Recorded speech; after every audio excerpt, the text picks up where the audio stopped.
할렐루야. 여러분 한 주간 잘 지내셨나요? 오늘은 신년 주일입니다. 말씀과 기도를 통해 거룩의 문으로 들어가는 2026년 한 해가 되시기를 주님의 이름으로 축원합니다. 성도 여러분, 우리는 작년 8월 달부터 지금까지 시즌 4 ESC 탈출하는 교회라는 주제를 가지고 말씀을 들었습니다. 창세기부터 시작해서 시가서까지 탈출 사건들을 살펴보았습니다. 그런데 이제 성경은 우리에게 이렇게 질문합니다. 탈출한 사람들은 그 다음에 어떻게 살아야 하는가?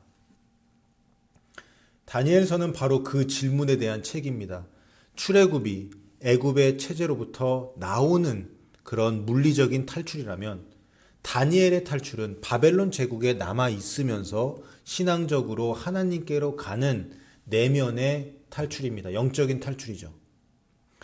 여러분, 다니엘서는 묵시문학입니다. 묵시문학은 신의 비밀스러운 계시를 기록한 문학 장르입니다. 묵시문학은 평안할 때 쓰인 책이 아닙니다. 환난 가운데 있는 하나님의 백성에게 주신 책이 묵시문학입니다. 구약에서는 다니엘서가 있고 신약에서는 요한계시록이 대표적인 책입니다. 묵시문학의 목적은 단 하나예요. 지금은 짐승의 나라처럼 보여도 결국 하나님의 나라가 이긴다. 이것이 묵시문학의 주제가 됩니다. 그래서 다니엘서와 요한계시록은 공포를 주기 위한 책이 아니에요. 어떤 날짜를 맞히는 책이 아닙니다. 이 두 책은 환난 속에서도 끝까지 충성하도록 붙들어주는 그런 책입니다. 다니엘에는 사실 실제 탈출 사건들도 들어있죠. 다니엘 3장을 보면 다니엘의 세 친구들 하나냐, 미사엘, 아사랴가 금신상 앞에 절하지 않아서 풀무불 속에 던져집니다. 하지만 하나님께서 이들을 건져주십니다. 다니엘 6장에서는 다니엘이 신앙을 지키다가 사자굴에 던져지죠. 하나님께서는 다니엘을 사자굴에서 탈출시켜 주십니다. 그리고 마지막 장인 다니엘 12장에서는 죽음 이후의 탈출, 부활에 대한 언급이 나옵니다. 이러한 다니엘에 나오는 탈출 사건들이 그 당시 이 책의 독자들에게 꿈과 희망과 용기를 준 것입니다. 여러분, 다니엘을 크게 두 부분으로 나눌 수가 있는데 1장부터 6장 전반부와 7장부터 12장 후반부로 나눌 수 있습니다. 1장부터 6장은 탈출의 삶 자체이고 7장부터 12장은 탈출의 결말입니다.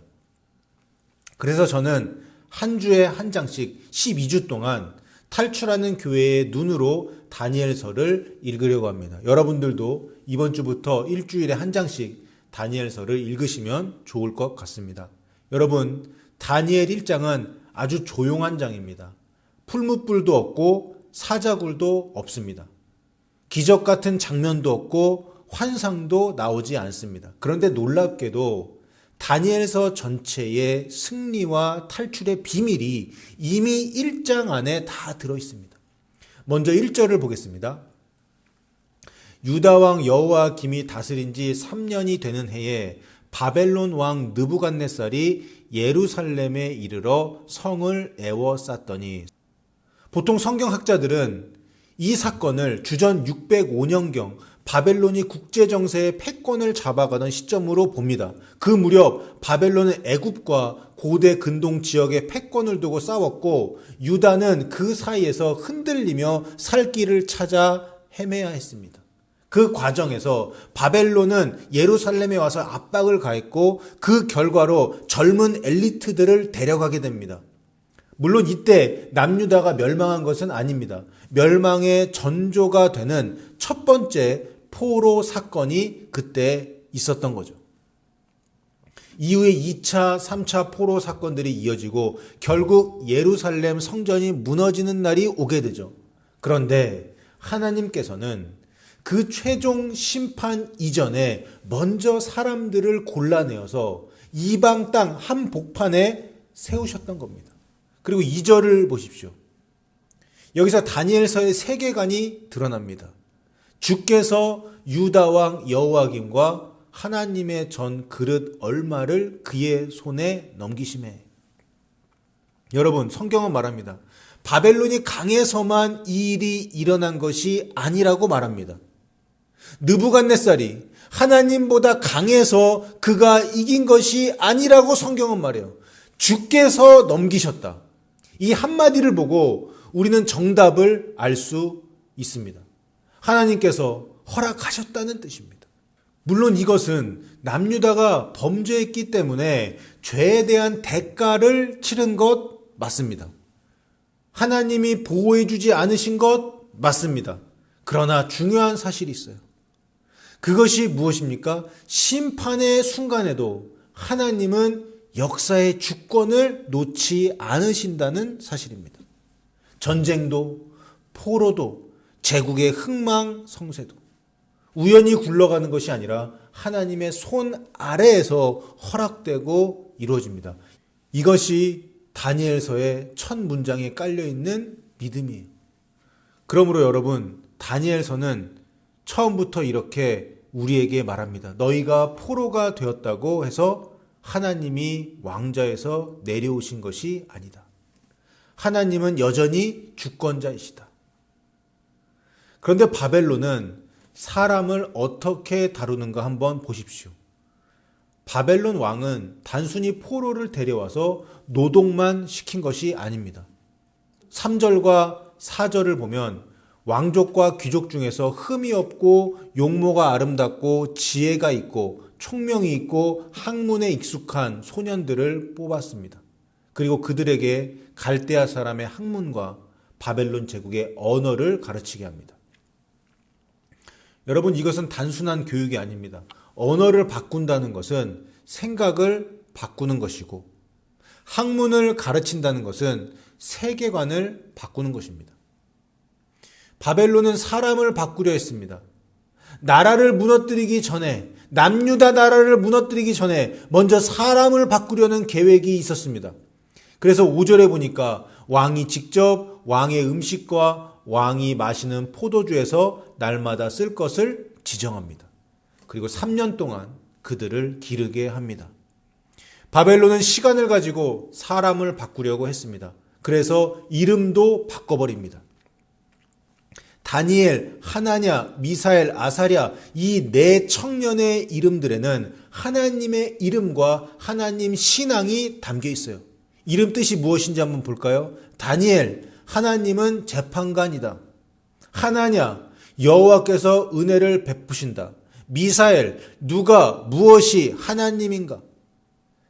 아사랴, 여호와께서 도우신다. 그런데 바벨론 제국은 하나님 여호와가 들어있는 이 좋은 이름들을 바꿔버립니다. 바벨론의 신들의 이름이 들어있는 새 이름을 그들에게 줍니다. 다니엘은 벨드사살, 하나냐는 사드락, 미사엘은 메삭, 아사랴는 아벳느고 이렇게 이름을 바꿉니다. 그러나 여러분, 이름이 바뀐다고 사람이 바뀌는 것은 아니죠. 중요한 것은 마음이 바뀌느냐입니다. 환경이 사람을 바꾸는 것 같지만 성경은 늘 이렇게 말합니다. 사람을 결정하는 것은 환경이 아니라 마음의 방향이다. 그래서 제가 회개를 설명할 때 회개의 수용성과 회개의 방향성을 이야기하면서 방향성이 너무너무 중요하다라고 말씀드린 거예요. 어떤 환경 속에서도 우리의 마음과 우리의 정신이 하나님을 향해 있으면 되는 겁니다. 죄가 관영한 시대, 이 세상 가운데서 또 죄를 죄라고 말하지 않는 이 마지막 때에 죄의 방향이 아니라 하나님의 방향, 거룩의 방향으로 한 걸음 한 걸음 걸어가면 승리하는 삶이 되는 거예요. 드디어 본문의 핵심인 8절을 보겠습니다. 다니엘은 뜻을 정하여 왕의 음식과 그가 마시는 포도주로 자기를 더럽히지 아니하리라 하고 자기를 더럽히지 아니하도록 환관장에게 구하니. 성도 여러분, 이것이 오늘 설교의 제목입니다. 뜻을 정한 사람들. 다니엘이 무엇을 했습니까? 그는 상황을 분석하고 계산한 뒤에 움직인 것이 아니에요. 결과를 예상해보고 결단한 것이 아니에요. 그는 그냥 단순히 뜻을 정했습니다. 이것은 단지 채식을 선택하겠다는 말이 아닙니다. 이걸 한마디로 말하면 나는 이 제국의 사람이 되지 않겠다. 나는 하나님의 말씀을 기준으로 살겠다. 이런 선언입니다. 여기 나오는 왕의 음식과 포도주는 단순한 음식과 단순한 포도주가 아니라 느부갓네살 왕의 체제에 속한 삶, 느부갓네살 왕의 은혜에 빚진 삶, 느부갓네살 왕의 세계관 속에 묶이는 삶을 상징해요. 다니엘은 말합니다. 나는 바벨론에 살지만 나는 바벨론에 속하지는 않겠다. 나는 하나님을 모르는 사람들과 함께 살아가지만 나는 하나님께 속한 사람으로 살겠다. 이 뜻을 정한 겁니다. 와, 저는 다니엘 1장 8절을 읽을 때마다 뜻을 정한 다니엘이 너무너무 멋있어요. 사랑하는 여러분. 그런데 다니엘 1장을 자세히 읽어보면 하나님이 주어로 등장하는 구절이 세 군데 나옵니다. 첫 번째 구절은 좀 전에 2절에서 보았었죠. 주께서 넘기심에. 이어서 9절입니다. 다니엘이 환관장에게 요청을 할 때 본문은 이렇게 말합니다. 하나님이 다니엘로 하여금 환관장에게 은혜와 긍휼을 얻게 하신지라. 환관장이 갑자기 마음이 약해져서 다니엘을 도와주고 그런 거 아니에요. 하나님이 사람의 마음을 움직이셨다는 구절이에요. 그런데 여러분, 하나님은 언제 이렇게 우리의 삶에 개입을 하실까요? 사람이 아무 결단도 안 했는데 하나님이 그냥 막 도와주시는 그런 분입니까? 아니죠. 8절에서 봤던 것처럼 다니엘이 뜻을 정했을 때, 다니엘이 말씀을 지키기로 결단했을 때, 바로 그때 하나님께서 길을 여십니다. 다니엘이 무례하게 반항하지 않고 지혜롭게 요청했을 때 하나님은 그 요청이 통과되도록 환관장, 사람의 마음을 움직이신 거예요. 이것이 믿음의 법칙입니다. 그리고 마지막 세 번째, 하나님이 주어인 구절 17절에 나와 있습니다. 하나님이 이 네 소년에게 학문을 주시고 모든 서적을 깨닫게 하시고 지혜를 주셨으니. 다니엘은 또 모든 환상과 꿈을 깨달아 알더라. 성도 여러분, 이것이 결정적입니다. 다니엘과 세 친구들이 성공한 이유가 무엇입니까? 바벨론 교육이 좋아서입니까? 아니죠. 이들이 원래 머리가 좋아서 성공하고 높은 자리로 올라간 겁니까? 아닙니다. 성경은 아니라고 분명하게 말합니다. 그럼 뭐라고 이야기합니까? 하나님이 주셨다. 하나님이 지혜를 주셨다. 하나님이 총명을 주셨다. 하나님이 깨닫게 하셨다. 그래서 진짜 신앙인은 교만해질 수가 없는 거예요. 왜냐하면 그는 알고 있기 때문입니다. 내가 가진 모든 것은 내 것이 아니다. 내가 얻은 것이 아니라 하나님이 주신 것이다. 이걸 아는 거예요. 사도 바울의 위대한 고백, 고린도전서 15장 10절 말씀. 그러나 내가 나된 것은 하나님의 은혜로 된 것이니 내게 주신 그의 은혜가 헛되지 아니하여 내가 모든 사도보다 더 많이 수고하였으나 내가 한 것이 아니요 오직 나와 함께 하신 하나님의 은혜로라. 사도 바울이 자랑하려고 하면 얼마나 자랑할 게 많습니까? 신약 성경의 절반 이상을 직접 썼죠. 수많은 기적을 일으켰고 죽은 자를 살렸고 꿈과 환상과 계시를 수도 없이 보고 듣고 수많은 교회를 세웠잖아요, 사도 바울이. 그런데 그 모든 것이 하나님의 은혜라고 바울은 고백해요. 은혜, 카리스는 자신의 공로 없이 선물로 받은 것입니다. 그래서 우리는 감사할 수밖에 없습니다. 겸손할 수밖에 없습니다. 하나님 나라를 위해 자신의 재능을 사용할 수밖에 없는 거예요. 여러분, 그 결과 20절에 놀라운 말씀이 나옵니다. 왕이 그들에게 모든 일을 묻는 중에 그 지혜와 총명이 온 나라 박수와 술객보다 10배나 나은 줄을 아니라. 여러분, 여기 10배가 나옵니다. 하나님이 주신 지혜가 바벨론 최고의 지혜를 압도했다는 뜻이에요. 바벨론은 최고의 교육을 갖고 있었고 최고의 전문가들이 있었습니다. 그런데 하나님이 주시는 지혜가 그들 위에 있다는 겁니다. 이게 묵시문학의 시작입니다. 지금은 바벨론이 이기는 것 같지만 결국 하나님의 지혜가 이긴다. 지금은 제국이 강한 것 같지만 결국 하나님의 나라가 이긴다. 이것이 다니엘서 전체의 주제입니다. 이제 마지막으로 21절을 보겠습니다. 다니엘은 고레스 왕 원년까지 있으니라. 성도 여러분, 이것은 단순히 다니엘의 재직 기간을 말하는 것이 아니에요. 이것은 다니엘 1장의 결론이자 다니엘서 전체가 말하고자 하는 메시지입니다. 고레스 왕은 페르시아의 왕입니다. 바벨론이 영원할 것 같았지만 바벨론도 페르시아에 의해서 무너졌습니다. 제국은 영원하지 않습니다. 바벨론의 시대가 끝나고 페르시아 시대가 오면서 유대인들의 포로 귀환도 이루어졌죠. 그러니까 21절은 이렇게 말하고 있는 겁니다. 다니엘은 바벨론이 끝나는 날까지 하나님과 함께 남아 있었다.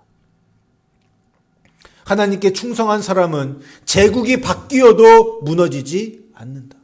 세상의 권력은 바뀌지만 하나님께 뜻을 정한 사람은 끝까지 그 자리에 서 있다. 이것이 다니엘 1장 1절과 다니엘 1장 21절에 담겨있는 메시지입니다.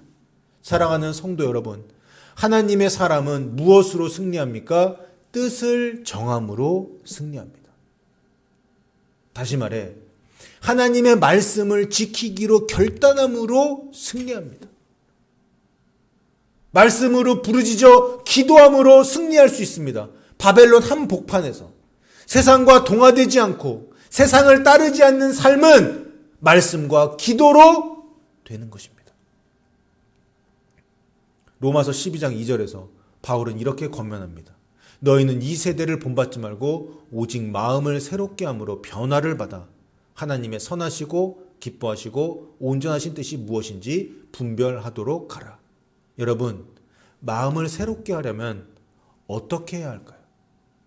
여러분, 하나님의 선하시고 기뻐하시고 온전하신 뜻이 무엇인지 어떻게 분별할 수 있을까요?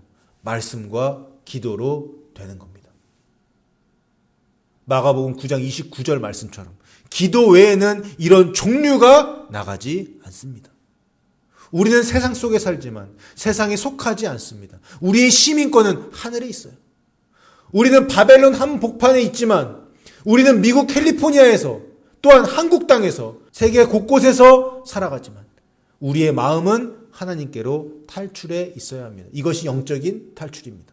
그러므로 2026년을 시작하면서 우리는 다니엘 1장의 질문을 들어야 합니다. 여러분은 바벨론에서 어떻게 살 것입니까? 여러분은 무엇을 기준으로 살 것입니까? 여러분은 무엇을 위해 시간을 쓰고 무엇을 위해 마음을 쓰고 무엇을 위해 결단할 겁니까? 여기에 이렇게 외치고 행동해야 합니다. 저는 말씀과 기도로 살아갈 것입니다. 저는 말씀을 기준으로 살 것입니다. 저는 경건 생활에 시간을 쓰고 말씀과 기도에 집중하며 하나님을 위해 살아갈 것입니다. 이것은 환난의 시대에 반드시 필요한 생존 방식입니다. 여러분, 미로 말씀 60분 틈틈이 들어주세요. 로마서 10장 17절 믿음은 들음에서 나며 들음은 그리스도의 말씀으로 말미암았느니라. 믿음은 들음에서 납니다. 말씀을 계속 듣다 보면 그 말씀이 여러분들을 믿음의 삶으로 이끌 것입니다. 하나님께서는 하나님께 뜻을 정한 사람을 통해 길을 여십니다. 뜻을 정한 사람에게 은혜와 긍휼을 베풀어 주십니다. 그리고 지혜와 총명을 주십니다. 다니엘의 세 친구가 풀무불에서 살아남은 비결은 풀무불 안에 있지 않았습니다. 다니엘이 사자굴에서 건진받은 이유도 사자굴 안에 있지 않았어요. 모든 것은 이미 다니엘 1장에서 뜻을 정했을 때 결정된 것입니다. 그리고 그 결단을 하나님이 기쁘게 받으시고 하나님이 역사를 경영하셨습니다. 주께서 넘기심에 하나님이 은혜와 긍휼을 얻게 하셨다. 하나님이 지혜를 주셨다. 2026년 하나님 앞에서 뜻을 정하시고 말씀과 기도로 다니엘처럼 살아가시는 저와 여러분 다 되시기를 주님의 이름으로 축원합니다.